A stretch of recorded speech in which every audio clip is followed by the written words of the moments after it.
والصلاة والسلام على رسوله الكريم وعلى آله وصحبه أجمعين. رب اشرح لي صدري ويسر لي أمري واحلل عقدة من لساني يفقهوا قولي.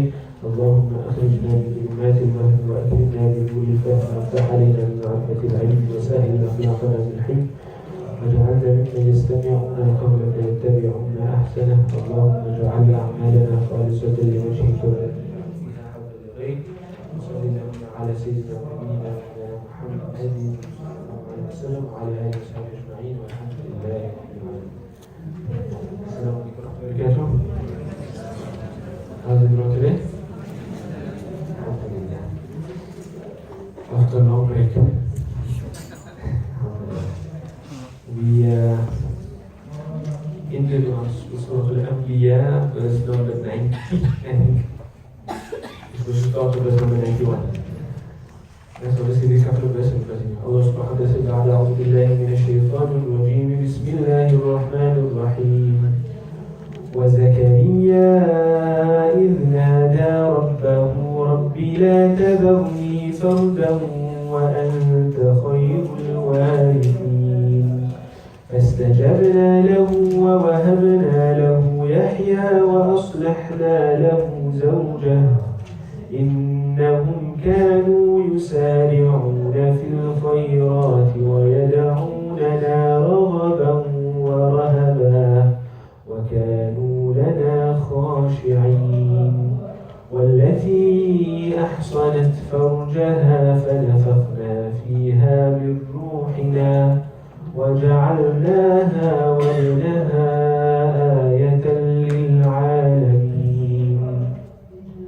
We ended up actually at the end of the mention of the story of Zakariyya alayhi salam and his family. Right? Allah subhanahu wa ta'ala just mentions how Zakariyya alayhi salam called out to his Lord, "Oh Allah, do not leave me alone," meaning without an aid. You are the best of those who inherit. Allah subhanahu wa ta'ala responded to him, gifted him Yahya alayhi salam, and rectified and made his wife suitable for him. Allah mentions about him, إِنَّهُمْ كَانُوا يُسَارِعُونَ فِي الْخَيْرَاتِ. They were ones who hastened to do good deeds. وَيَدَعُونَنَا رَغَبًا وَرَهَبًا. And they called out to us constantly in hope and in fear. وَكَانُوا لَنَا خَاشِعِينَ. And they were always in humble fear of us. Meaning they were in awe of Allah subhanahu wa ta'ala. Then Allah mentions the next of those his favors upon his slaves. He mentions Maryam alayhi salam. He says, وَالَّتِي أَحْصَنَتْ فَرْجَهَا. Ahsan means what? Ahsana. You might know the word hisn. What's a hisn? A hisn is a fortress. A hisn or a sod. Don't mistake this with a sin. Right? That's husn or hasan. That has to do with excellence and beauty, etc. This is for the sod, sod noon, that means to protect something, for something to be a fortress, to be fortified. Ahsana means to fortify something on the football.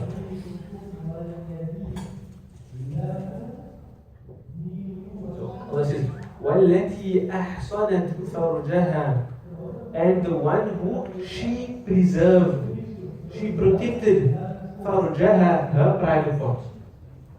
Meaning she protected and preserved her chastity. That's referring to Maryam alayhi salam. She preserved her chastity. What's Allah saying? She didn't engage in any illicit extramarital relations or anything like that. فَنَفَخْنَا فِيهَا مِنْ رُوحِنَا. And then we blew into her from our spirit. مِنْ رُوحِنَا. What we understand from this is not a part of Allah went into her, na'udhu billahi min dhalik, right? Allah subhanahu wa ta'ala, the ruh of Adam alayhi salam, Allah subhanahu wa ta'ala blew that into her. It belonged to Allah. So the idafa thing is not saying that it's part of Allah, but rather it belongs to Allah. وَجَعَلْنَاهَا وَابْنَهَا آيَةً لِلْعَالَمِينَ. And we made her, جَعَلْنَاهَا, we made her, وَابْنَهَا, and her son, meaning Isa alayhi salam, آيَةً لِلْعَالَمِينَ, a sign for all of the world. Now this concludes this section of the surah. In this section of the surah, from the beginning of Surah Al-Anbiya, we had Allah subhanahu wa ta'ala speaking about various aspects of belief and tawheed and presenting proofs for that. There were ayat of jadal, and we mentioned the rational and the textual and all of those things, which Allah subhanahu wa ta'ala spoke about there. Then Allah mentioned the opposition of the people to that message of tawheed and belief in Allah subhanahu wa ta'ala. Then Allah subhanahu wa ta'ala mentioned, despite that opposition from the people, how Allah aided His Anbiya. We had a number of stories of Anbiya. So the story of Zakariyya alayhi salam, we had the story of Zakariyya alayhi salam, Sulaiman, Dawud, Isa alayhi salam, Maryam alayhi salam, Nuh alayhi salam, all of those Anbiya Allah subhanahu wa ta'ala mentioned there. These stories with a specific focus on how they were aided and saved by Allah subhanahu wa ta'ala. How they received the special help of Allah subhanahu wa ta'ala. Now, this verse 91 over here concludes that section of the surah. Now the content of the surah changes again. So we had Allah speaking about belief, then opposition to that belief, and how there was Allah subhanahu wa ta'ala also before the Anbiya, Allah subhanahu wa ta'ala spoke about the year after, the next life. Right? How there's reward for some and punishment for others. Then Allah mentioned how He saved the Anbiya. In the next part of the surah, Allah subhanahu wa ta'ala goes on to speak about the year after again. Right? Allah subhanahu wa ta'ala goes to speak about the year after again. Or rather the end of time plus the year after. So Allah subhanahu wa ta'ala says what? The focus in the section is not just the year after, the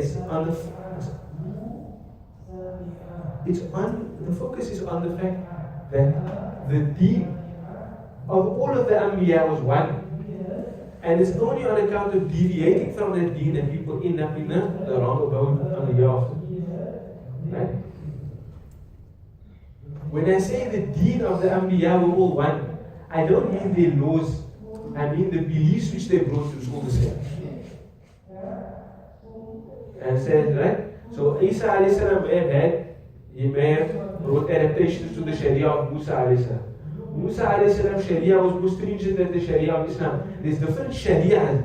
Sharia refers to laws, but it relates to action. Deen is more encompassing than that. It comprises of morals and ethics and belief as well. Now statements of belief can never change. Let me just explain this to you. When I speak about the laws of Allah, right? Something is wajib, something is haram, something is mandub or recommended, something is makruh, disliked, something is permissible. What do those refer to? In Usul al-Fiqh, we'll define those as أحكام الله تعالى المتعلق بأفعال المكلفين. Or خطاب Allah. It's the address of Allah subhanahu wa ta'ala that's directed to the actions of human beings. Right? Now, those things that come in the forms of commands and prohibitions. Right? They come in the forms of commands and prohibitions. In Arabic, we call that type of speech when you're requesting something from somebody, or you're commanding them, or you are prohibiting them. We call that type of speech insha. Insha. And insha is a type of speech to which you cannot ascribe a judgment of truth or falsehood. So if I tell you, jump up until the sky, you know you can't do it, but can you tell me you lied? You can't tell me I lied. That's a command. This doesn't have any truth value. Right? Similarly, if I tell you sit down, you can't tell me you're wrong. Right? It doesn't apply. It doesn't have a truth value. It's a command that I'm giving you. You can either do it or not do it. Right? If I tell you write something on the board, you can't tell me you lied. It doesn't have a truth value. That's insha. Whereas when I mention something ikhbari, giving you information, it does have a truth value. So there's two types of speech. One is ikhbar, one is insha. Ikhbar is when I when I'm making a statement that has a truth value. For example, if I say, it is cold today, you can say that's true or that's false. Right? Depending on what? I can't even blow my nose. I can say a cup.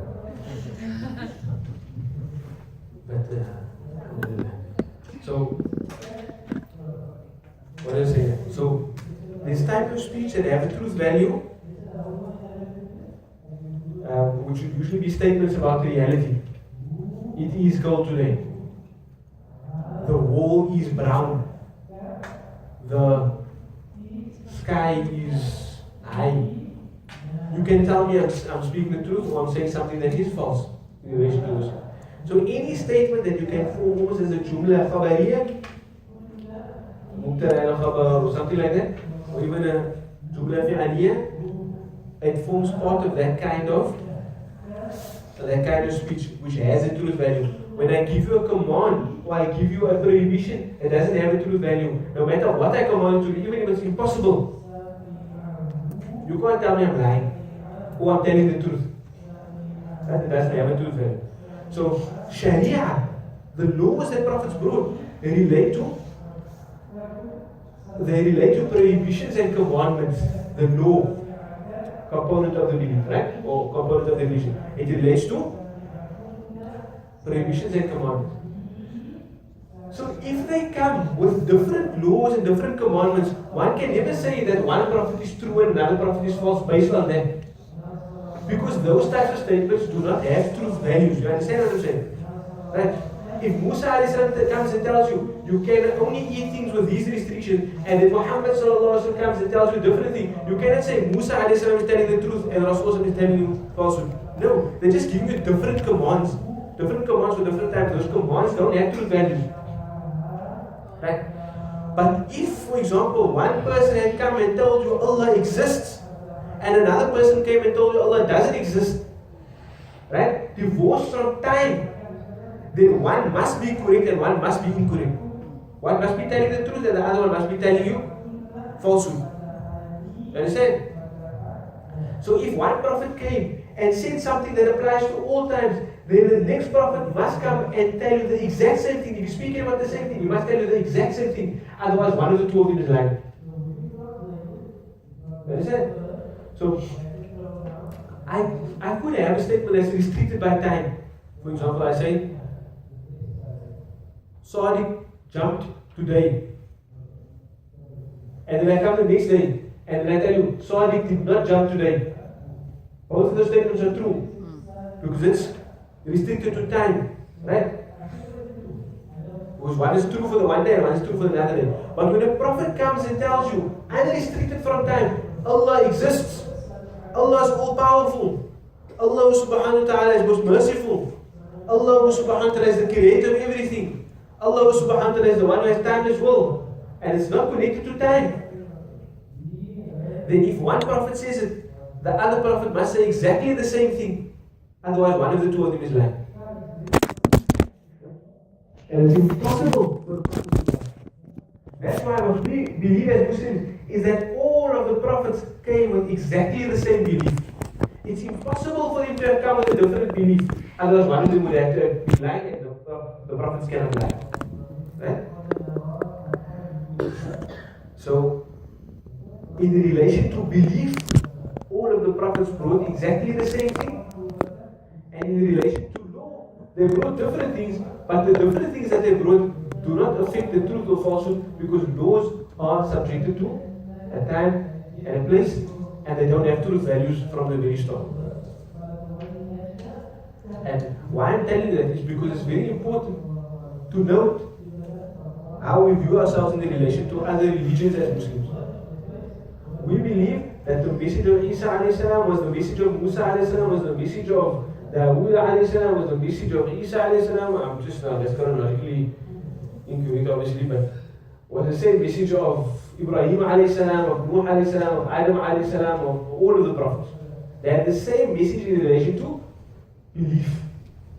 Law can change, that doesn't matter, because it doesn't even have a truth value. Right. So now Allah subhanahu wa ta'ala opens up this discussion on what Allah subhanahu wa ta'ala said. إِنَّ هَذِهِ أُمَّتُكُمْ أُمَّةً وَاحِدَةً إِنَّ هَذِهِ أُمَّتُكُمْ أُمَّةً وَاحِدَةً. Indeed, this is your nation, your people. أُمَّةً وَاحِدَةً. One nation. As a single nation. Or as a single ummah. إِنَّ هَذِهِ أُمَّتُكُمْ أُمَّةً وَاحِدَةً. So what does Allah subhanahu wa ta'ala say? وَأَنَا رَبُّكُمْ, and I am your Lord. فَعْبُدُونِي, فَعْبُدُونِ. Right? Why I said it as فَعْبُدُونِي first? Because there's a ya that's left out at the end. How do I know that ya is supposed to be there? Because of the kasra, فَعْبُدُونِي. Right? That noon is not part of the verb. It's actually an amr. أُعْبُدْ, أُعْبُدَا, أُعْبُدُوا. That noon there is noon al-wiqaya. You remember what's noon al-wiqaya? You will have done in your first year. You remember what's noon al-wiqaya? Whenever you attach a dhamir to a verb, you can just attach it directly. For example, sami'ahu, sami'aha, sami'atah, or sami'aka, sami'aki. But with a ya, you have to first attach the noon. Sami'a ni. You don't just attach the ya to a verb. You have to attach the noon plus the ya. Why? Otherwise you have to change the form of the verb.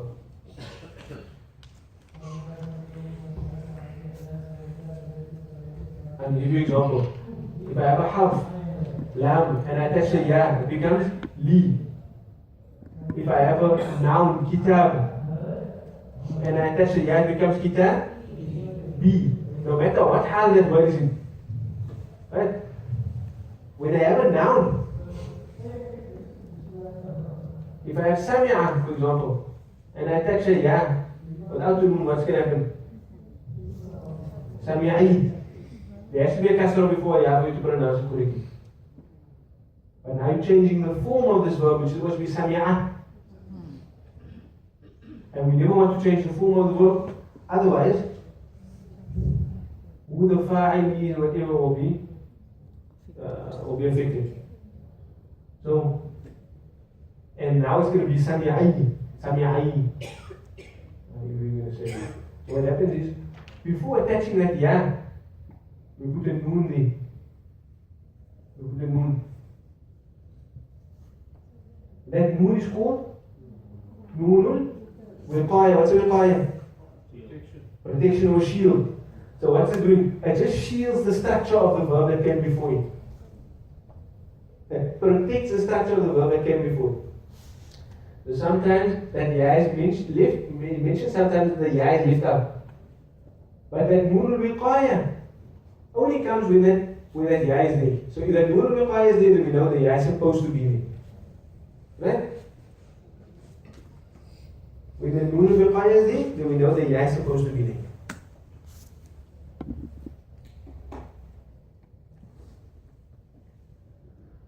So وَأَنَا رَبُّكُمْ فَاعْبُدُونِ إِنَّ هَذِهِ أُمَّتُكُمْ أُمَّةً وَاحِدَةً. Indeed, this is your nation as one nation. وَأَنَا رَبُّكُمْ, and I am your Lord, فَاعْبُدُونِ.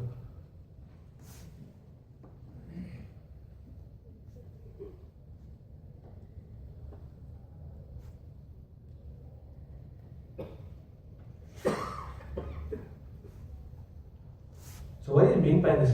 Who's being addressed?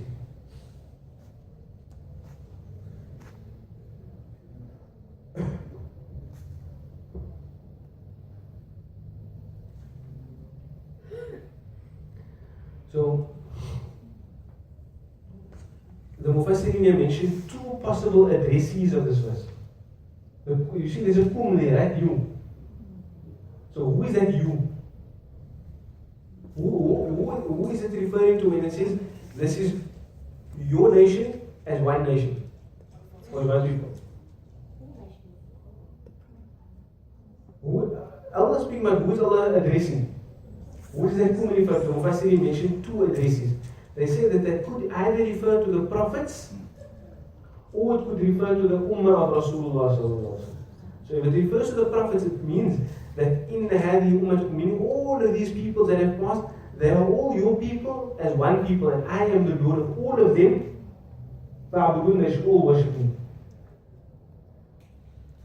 And the other one would refer to the ummah of Muhammad sallallahu alaihi wasallam.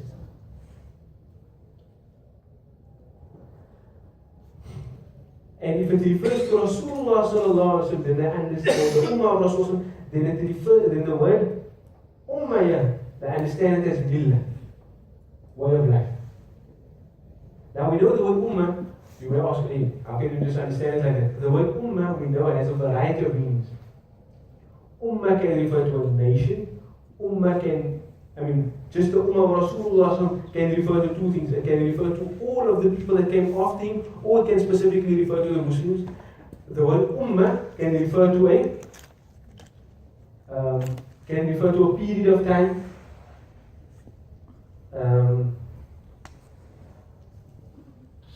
The word ummah can refer to, like Allah subhanahu wa ta'ala referred to Ibrahim alayhi salam as ummah as well. إن إبراهيم كان أمة قانتا لله. So it can have a variety of meanings. So you have to understand, we would say that indeed this ummah that is in front of you, or Muslims, it is your ummah, addressing the ummah of Rasulullah, but saying that those people that were mentioned in the hadith, these people that were mentioned, they are all your ummah. As one ummah. Again, referring to ummah as a way of life, meaning they all have the same way of life. وَأَنَا رَبُّكُمْ أَعْلَمُ بِالْمُتَّقِينَ, all of you فَاعْبُدُونِ. So worship me. Just what I want to point out is that the Mufassir mentioned that the address could be to the prophets, or the messengers, or it could be to the ummah of Muhammad sallallahu alaihi wasallam. But what's more interesting is the fact now that Allah makes what we call in Arabic iltifat, like changes the address. So what he said? He says, وَتَقَطَّعُوا أَمْرَهُمْ بَيْنَهُمْ.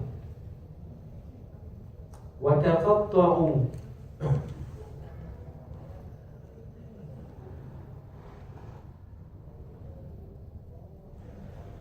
Who's the fa'il of the verb تَقَطَّعُوا? First time, what verb is it on? Second. First time, what verb is it over? So the fifth verb. تفعل, تقطع, تقطع, تقطعوا. تقطعوا. The root is a قطع. قطع means to cut. Right? تقطع means to divide oneself up, to cut oneself up. Right. So it's fifth verb, past tense. Now we tell me, now who's the fa'il? تقطع, تقطع, تقطعوا. Wow, Jama'ah, them. Right. What is the address of the previous verse? Whom? You. Now it changes to they. Changes from? Second person to third person. So this is your ummah. The Allah says they cut up their thing. But it's actually part of the people of that ummah that's being addressed. But it's this iltifat here where Allah subhanahu wa ta'ala now changes the address from you to them. It's as if the address of the you, though addressed to all of the people of the ummah, is actually specifically focused on the believing part of it. And the ones that cut up their face, they are different from the you. The one that divide the religion or change the religion such that it becomes a new religion, they are not actually from the you. They are a different group now. You understand the rhetorical benefit of that? It's as if Allah is saying that the ones that divide the religion or cut up their religion or make it divergent from that original way of life, they are not from the you, they are a distant people. So Allah says, وَتَقَطَّعُوا, and they divided up, they cut up. أَمْرَهُمْ بَيْنَهُمْ. They cut up, what is the maf'ul? أَمْرَهُمْ, their affair, their matter. referring to their religion. بينهم, amongst themselves. But what does Allah say about all of them? كل إلينا راجعون. كل, all of them. Remember what did I tell you about كل? It must always have a مضاف إليه, right? If the مضاف إليه is not mentioned, it will have a tanween. But that tanween just tells us that the mudaf ilayh is not mentioned. It doesn't mean that it doesn't exist. What do we call it now again? Tanween? I remember I wrote it on the board, you know, stuff. Tanween that comes to replace either a letter or a sentence or what? Tanween? Aywad. Tanween? Aywad. To replace it, right? So the word kul always has a mudaf ilayh. If it's not mentioned, it will have the tanween iwad, but that just tells us that the mudaf ilayh is not mentioned, not that it doesn't exist. Kullun, all of them, ilayna, to us, raji'una, are literally returners. Right? It's an ismul fa'il. So what kind of sentence do we have? Do we have a mudaf, a mubtada, khabar sentence, jumla ismiya. Kullun is your mubtada, and the khabar is raji'un. All of them are returners ilayna, to us. But we know that the ismul fa'il, like raji', fa'il, and sometimes plays the role of a present verb or mudari verb. So all of them will return to us. But it's used to indicate inevitability. That probably means كل إلينا راجعون. All of them will inevitably return to us.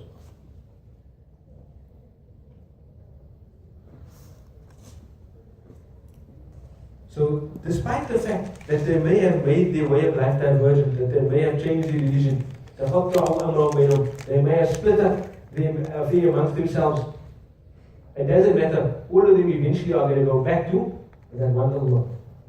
So, again, in these verses, Allah subhanahu wa ta'ala creates this image. Start with, إِنَّ هَذِهِ أُمَّةٌ وَاحِدًا. Right? We start off at the point of one ummah.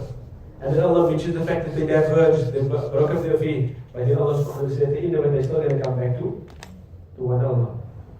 Which ummah is he referring to in the Haza ummah? So the ummah that we refer to there is the people of all of the prophets. All the prophets. Yeah. So the ummah there, as I mentioned, will either refer to the ummah of all of the prophets or the ummah of Rasulullah sallallahu alaihi wasallam.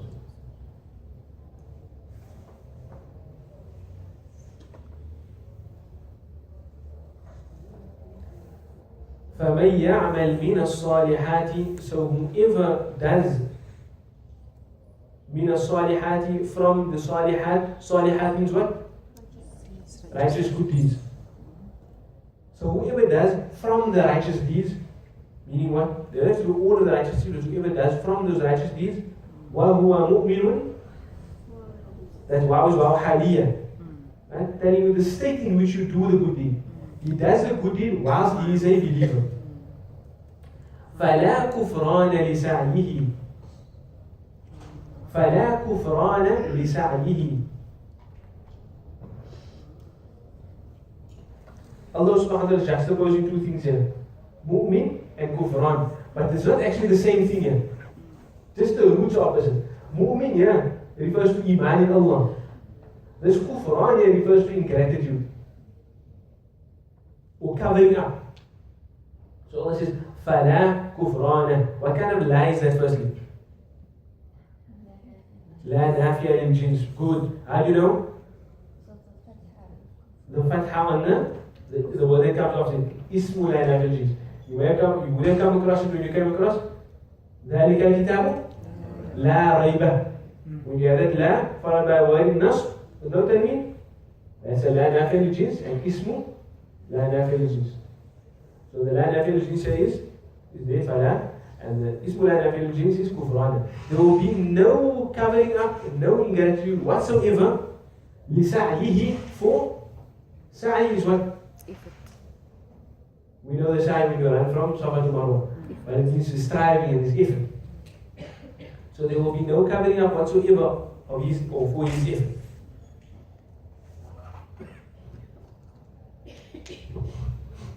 So if there's no covering up of his effort, means what? It will all be acknowledged. And Allah mentions to affirm that He says, وَإِنَّا لَهُ كَاتِبُونَ وَإِنَّا لَهُ كَاتِبُونَ. And certainly we are lahu for it referring to what? The sa'i. We are for it. We are for his striving katibuna. Katibun. This will fa'al of katib, writing. So we are writers. Again, when Allah refers to himself in a plural sense, or the plural damir, it doesn't indicate plurality, just majesty. Right? وَإِنَّا لَهُ كَاتِبُونَ. Certainly we are recording. Again, I just want to mention, before the story of the Anbiya, and even throughout it, Allah was constantly ending off the verses with these ismul fa'il. Even before, it's carrying on till now. And all of that just indicates inevitability. All of it indicates inevitability. Especially when Allah subhanahu wa ta'ala speaks about the hereafter. وَإِنَّا لَهُ كَاتِبُونَ. Then Allah subhanahu wa ta'ala says, وَحَرَامٌ عَلَى قَرْيَةٍ أَهْلَكْنَاهَا أَنَّهُمْ لَا يَرْجِعُونَ. Now this, if you need to go look in the book of Allah, this verse is a difficult verse to understand. So what does it say? Let's just look at it literally first. Haram. Prohibited. على قرية. Upon? Okay. Upon a village. Right? Or city. Yeah, what is intended by Qarya is not the village, it's the people of the village. Right? أهلكناها. Which قرية أهلكناها, a village which we have destroyed. Or literally أهلكنا, we have destroyed had it. The it referring to the قرية. أنهم, that they لا يرجعون, that they will not return. Right, so what is it? The Mufassir mentioned two things. Either it can be referring to this dunya, and they say that la, before la yarji'un, that la is zaida. That la is zaida. What does zaida mean? Zada, to increase. So that zaida is extra, and comes for emphasis. Emphasis of what? Emphasis of the word haram. Because the word haram is a negative, right? And the la is another negative. So a double negative makes it. If I have two negatives, actually I will make it positive. Right? And if it refers to the dunya, then a positive meaning is certainly not what is intended. Let's see what it will mean. Allah is saying is, it's not possible. It's haram for them. It's not possible that they don't return. So what does that mean? They will return. So what does that mean? That the village which we destroy, they will return. They will return. If you understand the la as negative and you don't understand it as emphasis, you just say this as it clearly.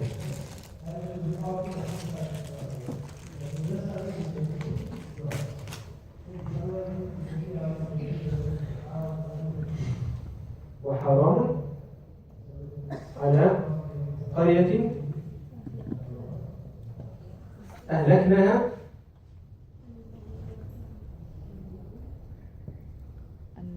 أنهم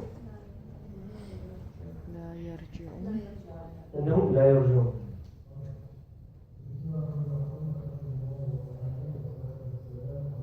Okay. So now what I'm saying is this la, how we understand this la will give us two very different understandings of the verse. There's two options for this la. Either it's zaida. Zaida means it's extra and it comes for emphasis. And Allah uses it elsewhere in the Quran as well. La uqsimu bihadha al-balad. Right? That's Allah not saying. Allah not saying I don't swear by the city. Allah saying that lies for emphasis. Or it can come, or it can be nafiya.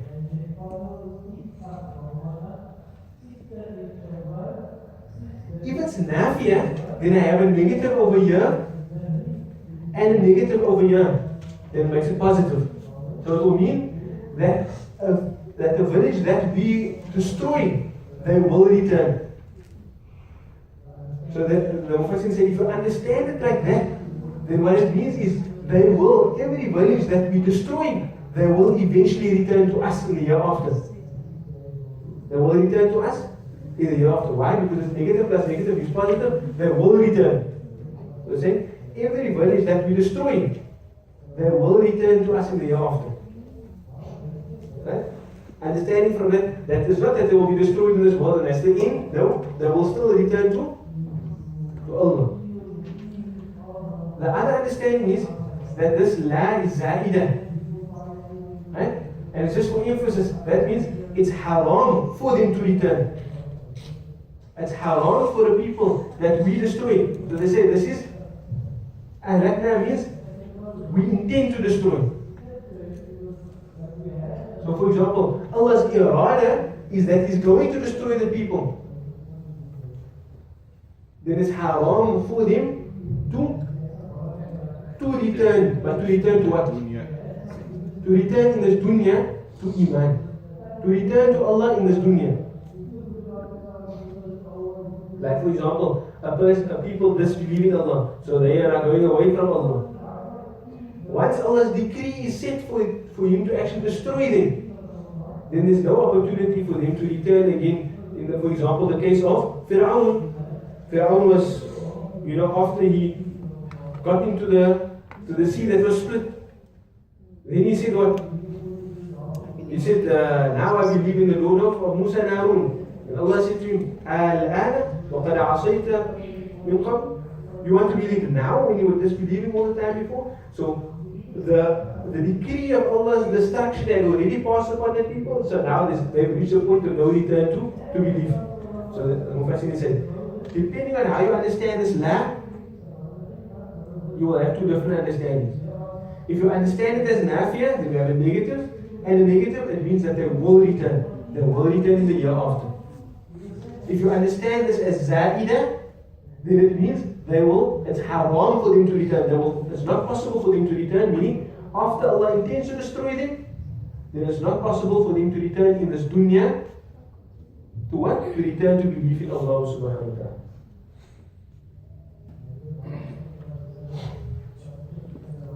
Does it mean no second chance? Yes, meaning there's no second chance.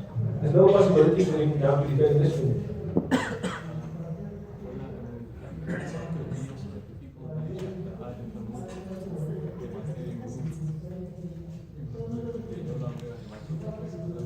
Yeah. So, I didn't actually. Look, they just mentioned Nabi that if you're going to understand it like that once they destroy, they destroy. They have no possibility to return in this dunya. Then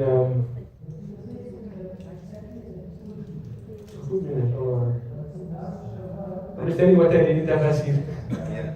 So that's because everyone now because so we get this. So the first one is Nafiya.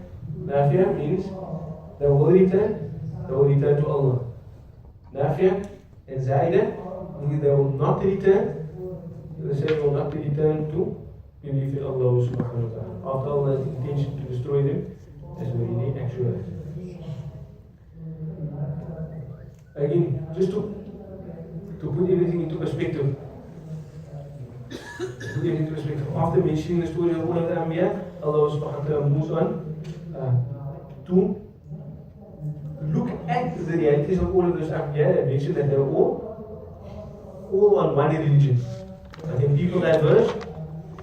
In this dunya, the Anbiya came with messages from the divine about this one religion. In this dunya, people diverged, but when people eventually return to the Akhirah, things are going to converge again and they're all going to come before one Allah subhanahu wa ta'ala again.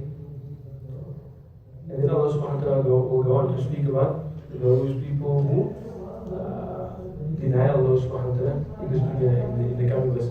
So Allah first just mentioned the divine message was one. People out of their own accord, وَتَقَطَّعُوا أَمْرَهُمْ بَيْنَهُمْ, after their own accord, they caused divergence in that message, but eventually they will return to Allah. Now Allah subhanahu wa ta'ala after will go on to speak about those people who caused that divergence, who caused people to stray from that path. I'm going to look into what you mentioned, inshallah, and find something in the other side of this. I was looking mostly in the Tafsir of the Arab and the Lughawi breakdown, so if they come like that in another tafsir. But I'll check it.